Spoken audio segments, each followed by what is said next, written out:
National human right and humanitarian foundation की जानिब से जो हमारे जब्बार भाई है, उन्होंने ये प्रोग्राम आयोजित किया है नशा मुक्ति के खिलाफ, नशा मुक्ति के लिए अवेयरनेस प्रोग्राम ये आज आयोजित किया है।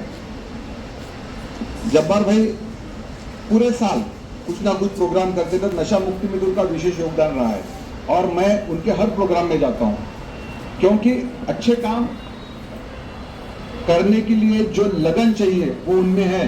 तो वो लगन देख के मैं उनकी कोई भी प्रोग्राम में मिस नहीं करता, मैं जाता हूं और इसी बहाने मैं आप जैसे स्टूडेंट लोगों से मिलता हूं, क्योंकि मुझे ऐसा लगता है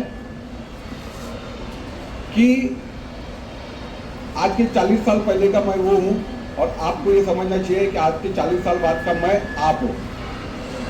तो हम में कुछ फर्क नहीं है, सिर्फ 20, 25, 40 साल का फर्क है। आज का जो प्रोग्राम है वो नशा मुक्ति के लिए। नशा मुक्ति, नशा क्या है? नशा एक कमजोरी है, ये मानसिक रूप से आपकी कमजोरी है, क्योंकि जो आदमी का खुद पे कंट्रोल नहीं है, जो खुद पे कंट्रोल नहीं है, जो खुद की जो उसको नशा करने का जो लत लगती है, उसके ऊपर वो कंट्रोल नहीं कर सकता, तो फिर उसका भविष्य क्या बनाएगा?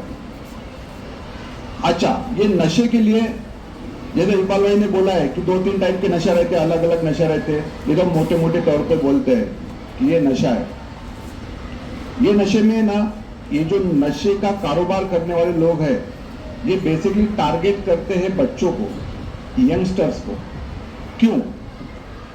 क्योंकि यंगस्टर को टारगेट करना बहुत आसान होता है, क्योंकि साइकोलॉजी बोलती है कि 15 से लेकर 25 तक, ये 10 साल में 15 से लेकर 25 के जो बच्चे होते हैं, यंगस्टर्स होते हैं ये उम्र के, उनको कंट्रोल उनका ब्रेन नहीं करता है।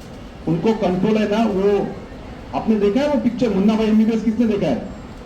वो केमिकल लोचा जो बोलता है ना, तो हमारे ब्रेन में ऐसे कुछ केमिकल, कुछ हार्मोन्स ऐसे सीक्रेट होते हैं जो उनको कंट्रोल करते हैं। तो ये उम्र में आदमी का दिमाग कम और इमोशन ज्यादा काम करते हैं और इसी का वो फायदा लेते हैं। इसलिए वो क्या करते हैं, पहले जैसे इकबाल भाई ने बोला है, पहले आपने से कोई तो भी एक को टारगेट करते हैं, उसको आदत लगाते हैं और उसके थ्रू धीरे धीरे एक बच्चों को अपना कस्टमर बनाते हैं। उनको तो धंधा करना है, वो कस्टमर बनाते हैं। और ये आपका उम्र है कि जो उम्र में आप, जैसा मैडम ने बोला है कि 7 साल तक वो माँ बाप के करीब होता है, जैसा जैसा उम्र बढ़ता है, जैसा टीनेजर होता है वो, तो माँ बाप से कट के वो दोस्तों से ज्यादा क्लोज हो जाता है कि दोस्त जो बोलेगा भाई चलना ऐसा कर, तो वो कर देता है। तो ये आपका उम्र है समझने का। नशा मुक्ति के लिए हमको 3 टाइप से काम करना है। एक तो सोसाइटी, जिसमें पुलिस भी आता है, उनका रोल, दूसरा रोल है पेरेंट्स का रोल और तीसरा रोल है बच्चों का खुद का रोल। एज ए सोसाइटी हम लोग या पुलिस या सोसाइटी इसको इंडिविजुअल किसी बच्चे का प्रॉब्लम है या किसी और का प्रॉब्लम है इस तरह ना देखते हुए, ये एज अ होल सोसाइटी का प्रॉब्लम है, इस तरह से उस पर काम करना चाहिए। इसके लिए अवेयरनेस प्रोग्राम लाना चाहिए। सिर्फ जब्बार भाई ने प्रोग्राम कभी तो भी आयोजित किया है, तो ना होते हुए रेगुलरली बच्चों को ये बात समझाना चाहिए। उनके पेरेंट्स लोगों को पीटीए मीटिंग होता है या तो पेरेंट्स लोगों को कभी बुला के उनको ये सब बातें बतानी चाहिए। ये सोसाइटी का काम है, सोशल मीडिया का है, सोशल मीडिया के थ्रू भी हम ये काम कर सकते हैं। दूसरा है ना, पेरेंट्स का बहुत अहम रोल होता है। ये चीज में ना पेरेंट्स का बहुत अहम रोल होता है, क्योंकि सबसे पहले तो पेरेंट लोगों ने समझना चाहिए कि चीज क्या है। हम लोगों ने कुछ चीजें इतनी आम हो गई है कि हम उसको गलत ही नहीं मानते। जैसा है ना, ये वो एमडी, फिर वो ड्रग, फिर सिगरेट, वो लिक्विड नशा रहता है व्हाइटनर वगैरह, वो तो बहुत दूर की चीज है। सबसे पहले है ना, घर में ना आधे लोगों के तो बच्चे लोग है ना, घर में उसके पिताजी को गुटखा खाते हुए देखते हैं, तो वो गुटखा इतना आम हो गया है कि उसमें कोई गलत ही नहीं समझता है। तो ये है ना, ये घर से ये चीजें शुरू होनी चाहिए। अगर कोई घर में या तो गुटखा ही नहीं खाए, वो तो खाए ही नहीं, गलत चीजें तो करना ही नहीं है।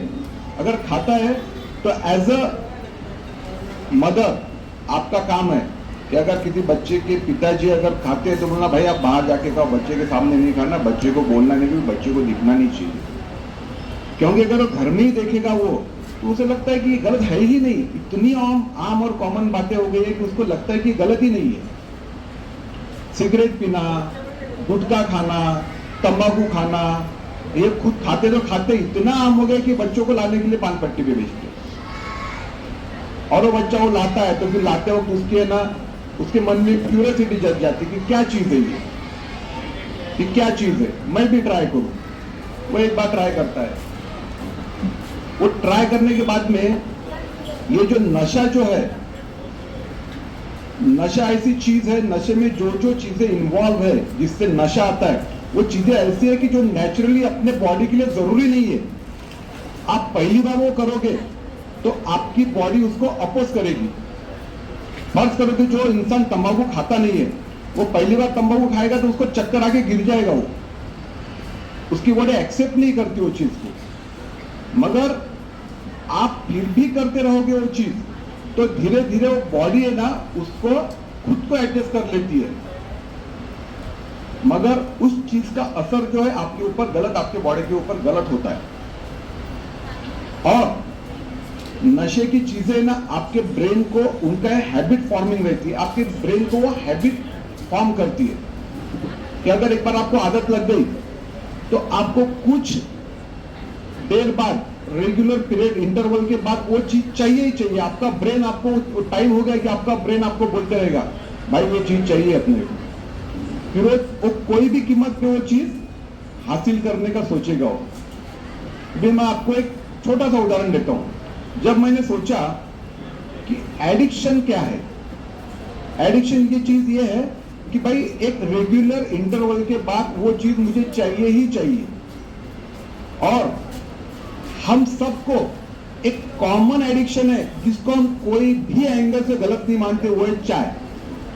जब मैंने सोचा, मैं कोई भी चीज नहीं करता हूं, कोई भी एडिक्शन नहीं, एक बार मैंने सोचा कि यार एडिक्शन मुझे क्या है, तो मेरे ध्यान में आ गया कि मुझे चाय का एडिक्शन है। सुबह होने के बाद में अगर चाय नहीं पियेंगे